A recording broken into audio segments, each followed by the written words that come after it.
मगर you have to recognise that. अब कहने की बात यह है कि अब तो वो बोस्ट कर रहे हैं, वो कह रहे हैं हमने इनको we can change the complexion. UN में भारत को बड़ी सफलता मिली। इंटरनेशनल नारकोटिक्स कंट्रोल बोर्ड के चुनावों में भारत की जगजीत पवाडिया ने जीत हासिल की।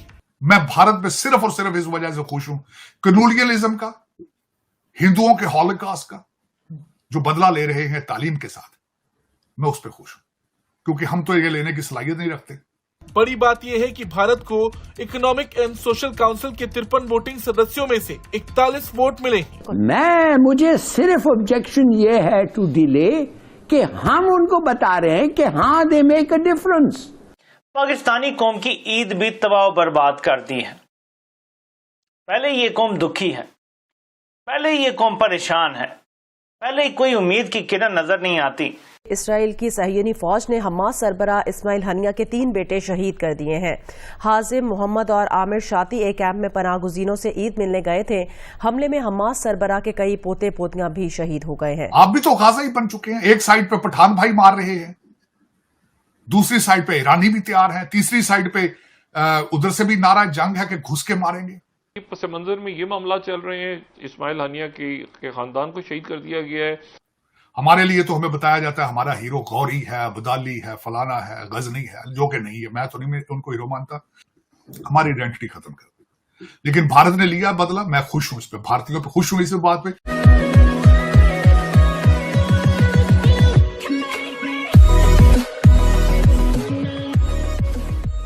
नमस्कार दोस्तों, इस वीडियो में बहुत मुद्दों पर बात हो रही है, लेकिन एक तरफ आप देखो तो यहाँ पर बात हो रही है कि पाकिस्तान को एक तरफ से ईरान ने घेर रखा है, दूसरी तरफ अफगानिस्तान ने घेर रखा है, तीसरी तरफ इंडिया है और चौथी तरफ समुद्र है। अब देखिए कि ईरान के अंदर भी इंडिया का इन्फ्लुएंस अच्छा खासा है, अफगानिस्तान के अंदर भी इंडिया का इन्फ्लुएंस अच्छा खासा है, और इंडिया की तरफ तो इंडिया है ही बॉर्डर में। मतलब कहने का मतलब यह है कि डायरेक्टली इनडायरेक्टली इंडिया ने ही पाकिस्तान को तीनों साइड से घेर रखा है। उसके अलावा अगर पाकिस्तान की डोमेस्टिक पॉलिटिक्स अगर या फिर स्टेबिलिटी को अगर आप ध्यान में रखो तो चाहे टीडीपी हो, चाहे बीएलए हो, चाहे सिंधु देश की मूवमेंट हो, चाहे खैबर वाले जो एरिया है उसकी मूवमेंट हो, सारी की सारी मूवमेंट जो है वो इंडिया सपोर्ट करता है। कहने का मतलब ये है कि पाकिस्तान की अगर आप बाउंड्री की बात करो या फिर इंटरनल बात करो, सारी जगह से घिर रखा है पाकिस्तान। और आज नहीं तो कल जब भी ये सिचुएशन मतलब यहाँ पर फायर लगेगी, सिचुएशन बहुत ही विपरीत होने वाली है। तो यहाँ पर यही बात हो रही है। इसी के साथ ही वीडियो शुरू करता है। और हाँ दोस्तों, साथ में एक और चीज, हमें सुपर थैंक्स के जरिए मदद करना ना भूलें। क्यों नहीं हम सोचते कि हम पढ़े लिखें। सबसे बड़ी बात मैं आज गारंटी कर, गाजा का सोल्यूशन मैं आज बता देता हूं। गाजा का सोल्यूशन है, मैं कहता हूं इन फलस्तीनियों को चाहिए कि जिस तरह इजराइल कहता है वैसे कर लें। सर नीचे करके 20 साल अपने बच्चों को मैथ पढ़ा लें, इंग्लिश पढ़ा लें, अपनी कामयाबी के साथ ये रिवेंज ले लें। मैं भारत में सिर्फ और सिर्फ इस वजह से खुश हूं, कम्युनलिज्म का, हिंदुओं के हॉलोकॉस्ट का जो बदला ले रहे हैं तालीम के साथ, मैं उस पर खुश हूं, क्योंकि हम तो ये लेने की सलाहियत नहीं रखते। हमारे लिए तो हमें बताया जाता है हमारा हीरो गौरी है, बदाली है, फलाना है, गजनी है, जो कि नहीं है। मैं तो नहीं उनको हीरो मानता। ओप्रेसर थे, हमें इन्वेडर थे, मारते रहे, हमारा कल्चर तबाह कर दिया उन्होंने, हमारी आइडेंटिटी खत्म कर दी। लेकिन भारत ने लिया बदला, मैं खुश हूं इस पे, भारतीयों पे खुश हूं इस बात पे। मेरी नजर में भारत को चाहिए कि अपना सर नीचे करके तरक्की की तरफ जाता जाए। मैं उनका जो नया आइडिया जो उनका है, बल्कि जो 2 लोगों ने उस पर बात की थी, मोदी जी ने बिल गेट के साथ बैठ के बात की थी कि डिजिटल रेवोल्यूशन में भारत तरक्की करना चाहता है, आगे जाना चाहता है। पहले भी उनकी लीड मौजूद है, इसमें कोई शक नहीं है। लेकिन जो माइक्रोसॉफ्ट और इस वक्त गूगल वालों ने, जो सीईओ जो भारतीय हैं, उन्होंने जो वादा किया वह कि हम आर्टिफिशियल इंटेलिजेंस के स्पेशलिस्ट पैदा करेंगे और भारत उसमें लीड करना चाहता है। मेरे ख्याल में उसको फोकस रखना चाहिए। Take your success is the revenge from the world. This is आपकी तरक्की, आपकी कामयाबी, ये सबसे बड़ा इंतकाम होता है। और मैं that's what I believe in. और मैं चाहूंगा कि पाकिस्तानी और मुसलमान बच्चे भी जो इस वक्त दुनिया में जलीलो ख्वार, मैं इस पे एक और ऐड भी चीज करना चाहूंगा। मैंने एक दफा अपने जूइश फ्रेंड से यहां पूछा, मैंने कहा यार, are you genetically superior than the other humans?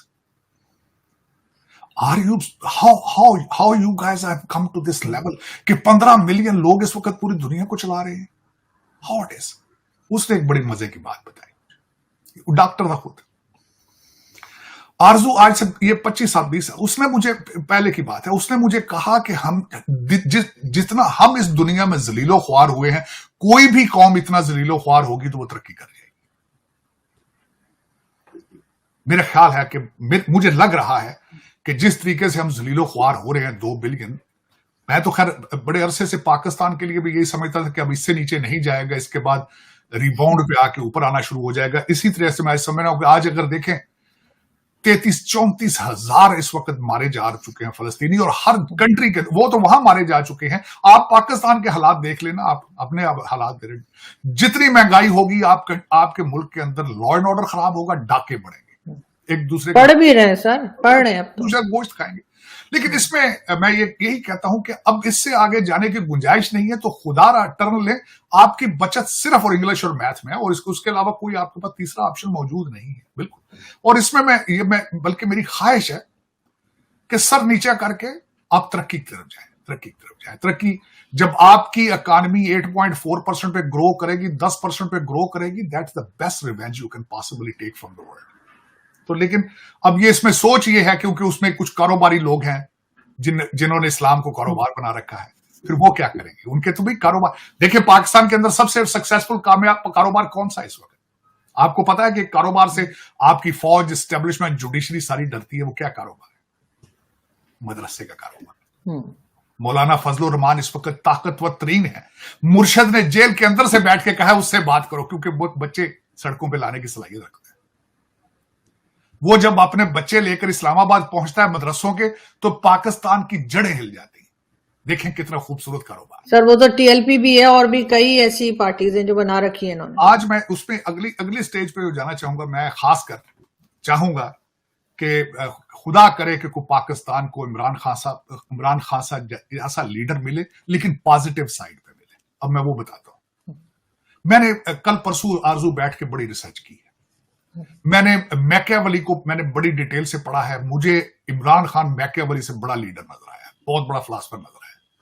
किस खूबसूरती के साथ, मैं बताना चाहूंगा, किस खूबसूरती के साथ उसने पाकिस्तान को नीचे गिरा लिया, हर इंस्टीट्यूशन को उसने तबाह कर दिया। किस तरीके से अपने लौंडे लपाड़ों को सारा दिन एक दूसरे के साथ लड़ाता है। मैंने अगले दिन इसको बड़ी डिटेल से पढ़ने की कोशिश की है कि ये बाहर जो लौंडे लपाड़े हैं, ये टीवी स्क्रीनों पे किस तरह लड़ते हैं एक दूसरे के साथ। ये क्या वजह है?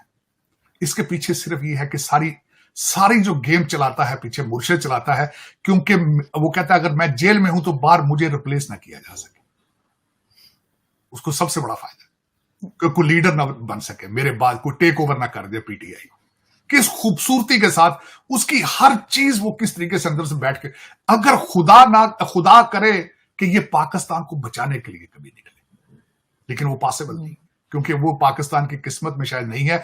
अब इस वक्त मुर्शद का चेहरा 3.5 साल में देखा जा चुका है। 3.5 साल में जो किया है